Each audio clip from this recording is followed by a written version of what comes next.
Welcome to the Craig and Greg Show, presented by Maximize Leadership. Now, here are Craig Owens and Greg Harris. Hey, welcome back to a brand new episode of the Craig and Greg Show. It's the same team that's here, but as you can tell, brand new surroundings. We have moved into the brand new Maximize studio. Brand new office for you.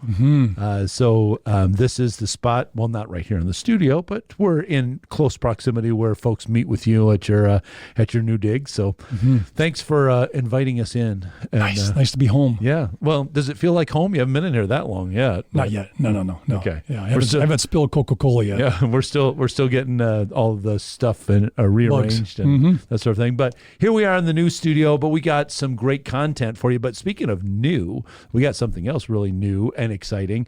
We had mentioned to you before that Greg and I, for the first time ever, have collaborated on a book, Business by the Book. And Great the title. book is? The Bible. The Bible. The Holy Bible. So what we've done is we've taken a corporate flow chart. So if you just think of any kind of corporate flow chart, you got your board, you got your CEO, you got your vice presidents, you got your C-level, you go all the way down, customer service people. You could even put on there your custodial staff. Facility, whatever. Yeah, so everything in there. And we have challenged ourselves. We are writing through the flow chart. We're writing a book for every box on the flow chart. So here's where you guys can help us too. If you think that there's a box that we've missed, or maybe test us like, hey, have you thought about this box on the flow chart?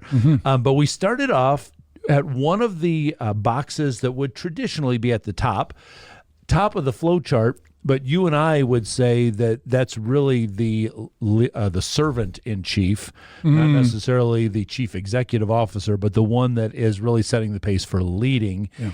And what we decided to do with the CEO is talk about vision.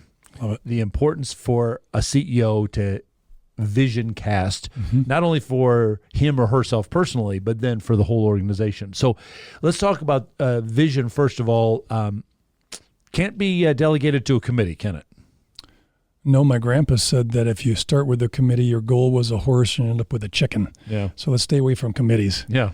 Because usually there's one person that's going to chart the course, but you need a whole lot of hands on deck to get there.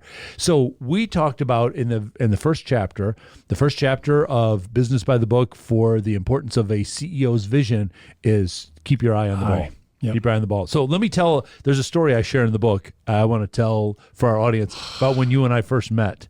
We met on a basketball court, and one of the very first things that at the very beginning when we started and they'd pick up teams, I think it was always every day when we came out on the court, the first thing that they did was like, Greg, you're on this team, Craig, you're on this team. Separated us. I know. So, and we would be strategizing like, all right, how could we play together today? If we come in a little later. Put all those guys over there or something. But so one of the things, and it was a great learning experience for me because you kicked my butt up and down the court, but one of the things that I learned about Greg really quickly that I caught on about your game is navigating through the traffic of people.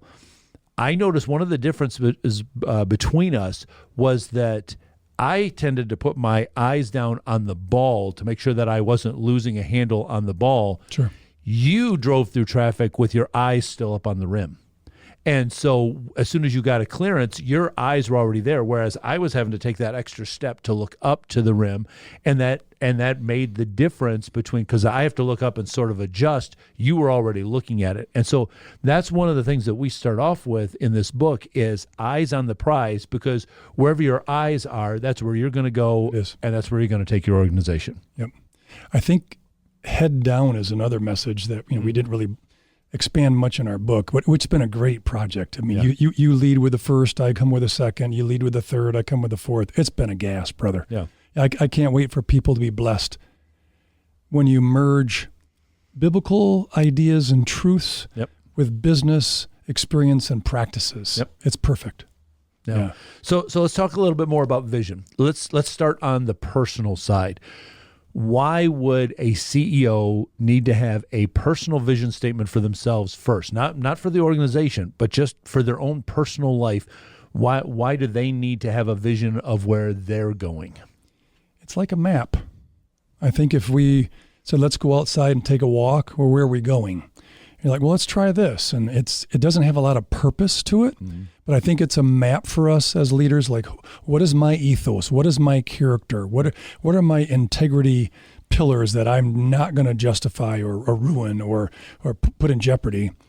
I think map is probably my best word, because then people know where they're going, right? And they rely on us, like, where are we going, guys? Yeah. Hey, boss, where are we going today?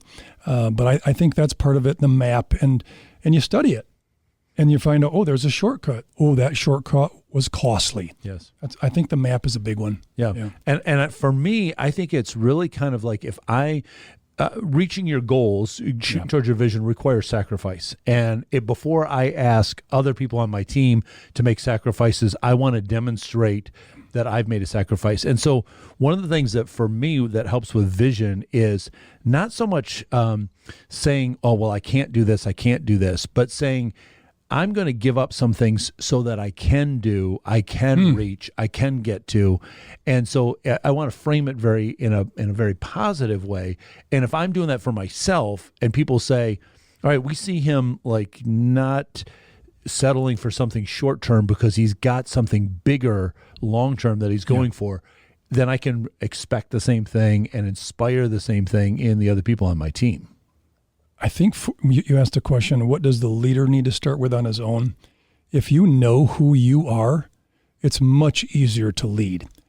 Also, it's much easier to develop others because they know who you are. Yep. Not necessarily how many gadgets do we make or what are we selling today, but I really do think they know where you're going, who you are, what you're aware of.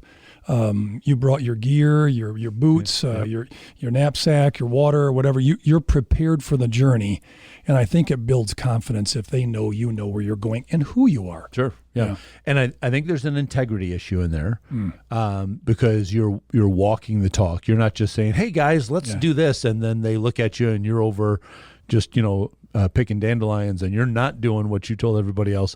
And so the biblical example, so as Greg mentioned, what we're doing and alternating these chapters is the first, third, fifth chapters, I'm writing mainly a biblical story, and then in chapters 2, 4, 6, right, following each one, then you're writing a business application. I like your chapters better than mine. Well, really? I was kind of partial to yours, so... But in let's switch it up. We take credit. All right. In the first chapter, I talk about Nehemiah. And one of the things that you'll notice about Nehemiah, he has kind of in the Bible, he's got a book named after him that really is his personal journal. He's just writing down, this is what I was doing.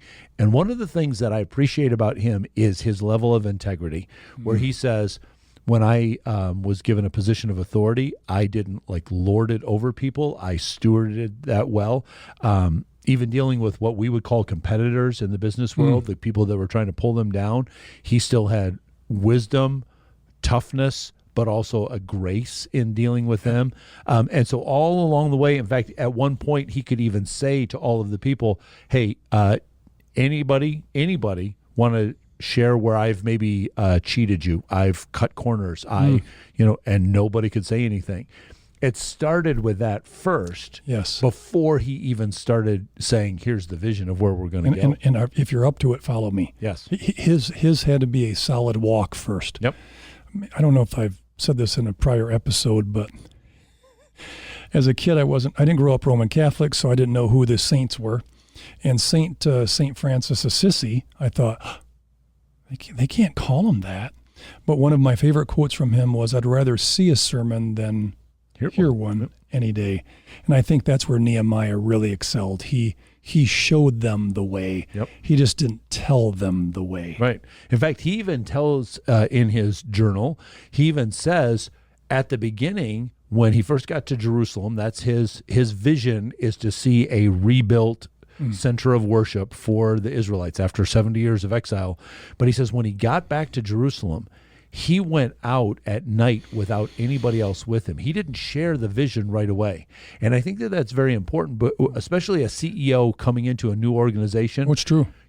Everybody gather around. This is what I think we're going to do. Here's the grand vision. And people are like, we don't even know you yet. We had a previous episode just a couple episodes ago where we talked about trustworthiness and how trust has to be earned.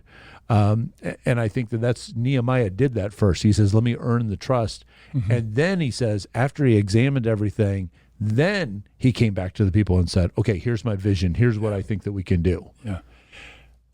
There is a trigger or a switch for those that we're developing and are following or a part of our team. At some point, they have to decide, I'm not going to question her or him anymore. Sure. And I think that's where Nehemiah won, is they knew he vetted it. He challenged himself. He tested his flaws, his biases, and he was much easier to follow and join because of that. Yep. Yeah, absolutely. And then he stuck with it despite all the opposition. And then the people watching him could say, well, if he can stick with it, especially because in his case, there was even death threats against him. True. But he still said, I'm not giving in to this. I'm going to press on. So that leads us into the second chapter of the book, which you wrote, which you addressed. What did I write again? I got notes here. If you, Oh, good. I know. Good. I know it's funny for those of you, if you've never written a book, it's such a long process. You write it and people comment on it and you have editors working on it. And then by the time you finally get done and somebody goes, yeah, back in chapter 1, and you're like, especially for me, Jog my memory. Yeah, I've got a book right now that's being typeset. I'm already on to my next book. So like when somebody talks about, the book that's getting ready to come out, wait, which one is that? So anyhow, nobody will fault you if you don't remember everything. Oh, that's okay. But I do remember one of the things that you quoted Cheshire Cat from Alice in Wonderland right at the beginning, where Alice says, I need to know where I'm, can you show me the way? And the cat says, well, where are you going? Alice said, I don't really know. And then the cat said, well, then any road will get you there. And so you really took in the second chapter where I talked about the importance of keeping your eyes on the prize. You looked at the business application on the other side of what are the things that would distract us from, okay, there's the vision. I should keep my eyes there. What are the things that make us go, oh wait a minute, what was I doing? Oh, wait a minute, what was I doing again? And knowing where you were going so that you could keep your eyes on there. So what are some, we don't have to share everything because we want you to get the book for yourself, but maybe just one of those distractions that kind of stood out to you from that seemed to trip people up. There's probably more than a couple. I think one is the easier road. Yep. You talked about Nehemiah really having to kind of struggle and kind of place himself in a position of I'm going to be humble, I'm going to be real, honest with myself before I can actually lead anybody else. Sure. I think consistency, which is what Nehemiah proved, like he not only said this is what he is, but this is who he is consistently. I really cherish that today more than ever. Like, I'm not going to get too goofy on our book doesn't include this, but moodiness is just not very fun for me. Right. And it's difficult to follow us if we're moody. Yeah. So I think consistency is a big one. I'm not a big fan of Alice in Wonderland movie, but it really was an interesting quote. And I love it that the cat had to tell her, yes, hey, well, you'll get there. If you don't know where you're going, you'll probably arrive. Sure, you'll get there. Yeah. And then you'll be surprised when you're like, right, this is not what I was expecting. Right. I think for all of us, we want to know it's going to be okay. Yes. And I think that's one of the things like Nehemiah had to reassure the followers, the people, that he had prayed about it, that he was stalwart in his who he is and whose he is. Yeah. But just as leaders, it's so challenging to get distracted. Something shiny. Yeah. Squirrel is a funny line in a lot of movies. Right. Squirrel. But it's very easy. And I remember being a partner in a firm, and there was one of our employees, and he would just kind of go to the easiest things. Yeah. Didn't require really flexing his muscles much. Yep. And then by the end of the week or the end of the month or the end of the quarter, he'd like, what do I have to show for it? Yeah. And I think that's really where Nehemiah set the bar really high. It's a great story. Yep. And he's a great model for us to try. I mean, I get it. We're not perfect at it. But I think one of the distractions you just hit on is people, there's activity, but it's not necessarily progress towards the vision. And so because it's easy to, hey, look at my to-do list, look how many things I got checked off. And you're like, but none of those things are moving you towards the goal. And so one of the things that I always advocate for myself and asking other people is to ask this question, so that. So somebody says, well, I want to do this. You want to do that so that what? Well, I want to do this so that I can do this. You want to do that so that what? And I want to try to get them down to like, oh yeah, because that's going to be what helps me keep my eyes on the goal. This stuff over here is making me, taking my eyes off of it. And I think that's, you got to be very clear about your vision, and not get caught up in, hey, look, it was busy. I was really, I was so tired. But at the end of the week, I did so much. Did you move yourself and your team toward that vision? Oh boy, I don't think so. But I got a lot done. Doing what? I know I've said this to you in our friendship for years. I don't know if I did it on a podcast, but here's what it goes with. Third grade teacher asked 25 kids in a room, what do you want to be when you grow up? They go around the room. I remember being asked that, there was astronauts and doctors and lawyers and whatever else. Right. No one ever answered busy. That's right. And I think that's the trap. Nehemiah did not get busy. Yep. We can fall into getting busy, like, oh, look at all I got done. And you think, so of that, Greg, 13% got you moving forward. The other 87 was just busy, or it felt good, or someone got you distracted, Greg, and they called you into their story. Not that you can't have empathy or be a great set of ears, but I think Nehemiah really put it well, and you wrote a great chapter on it. It's like, this is not easy. This is not easy to have vision and follow it. Right.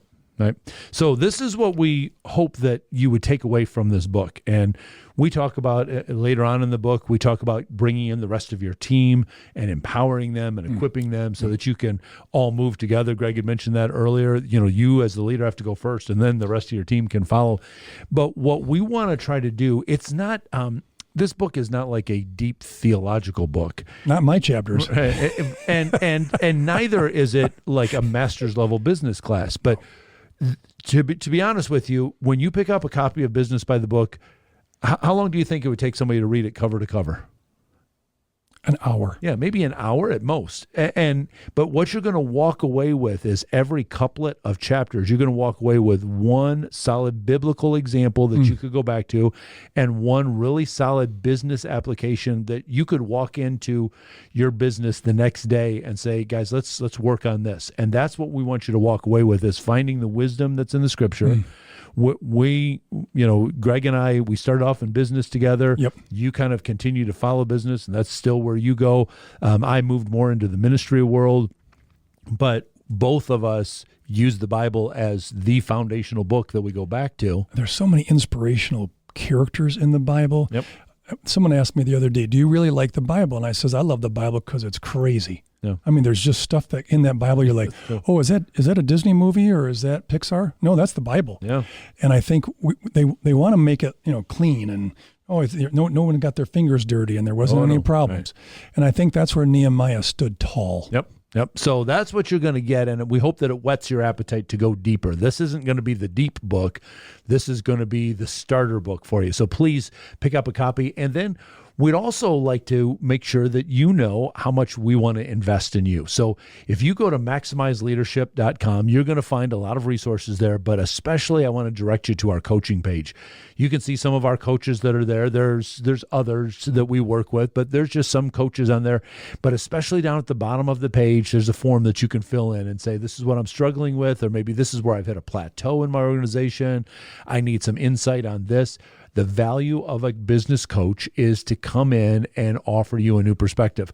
I just ran into a guy today that I've known for a while. You just recently met him, and he put it together like he came into me today, and he goes, hey, I just met your podcast co-host, and you're going to be doing some sales work with him and with his firm. And that's when we can come in from an outside perspective, that's where we're going to coach you to get better, lead your team higher and farther than you were able to do before.